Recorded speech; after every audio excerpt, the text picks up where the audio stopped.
Hi, in this video for my Inkscape beginner's guide, I'll talk about some options found in the text menu that can help you fit text into different shapes.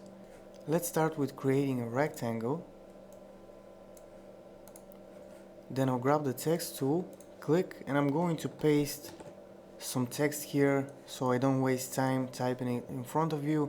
Then I'll grab the select and transform tool. The text will be selected, or if it's not, just click on it to select it. Then hold down the shift key and add to the selection the shape, in this case this rectangle. And then go to text and choose flow into frame. And now you see that the text is only inside the rectangle. I'm going to hit Ctrl Z a couple of times to undo this. Then I'm going to select the text, select the heart this time, go to text and select flow into frame. Then I'll grab the text tool, hit the space key once, then I'll press Ctrl V to paste the text one more time. And actually let's do it again, space key then Ctrl V to make sure we fill the shape. I'm going to grab the select and transform tool, and with the text selected you can see down here in the status bar that it says linked flow text.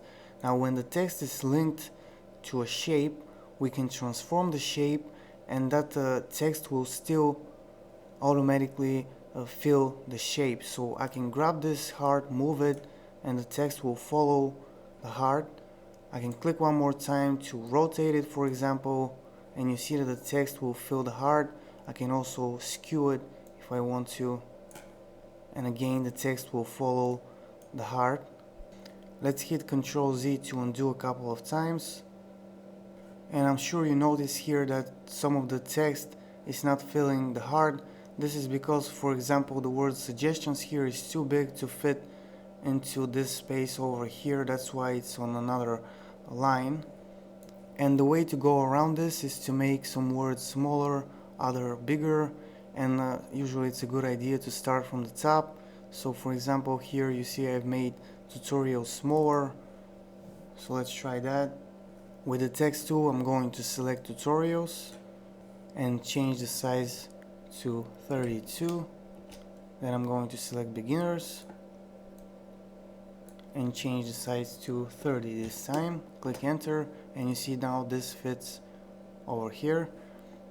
And you can go ahead and do this with the rest of the text until it fits nicely into the heart shape. I'm going to grab the select and transform tool again, and now let's see what the other options do. Unflow with the text selected. If we select to unflow, you see that the text returns to the original state. Ctrl Z to undo this.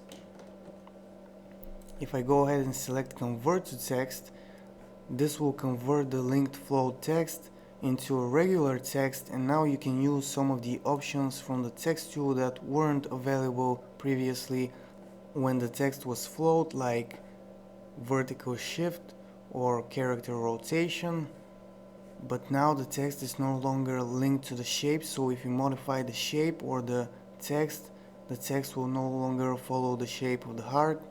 Still, the option can be helpful in many situations, and I hope this video was useful. If it was, like it, leave a comment, and if you're new to my tutorials, subscribe and visit my channel for more.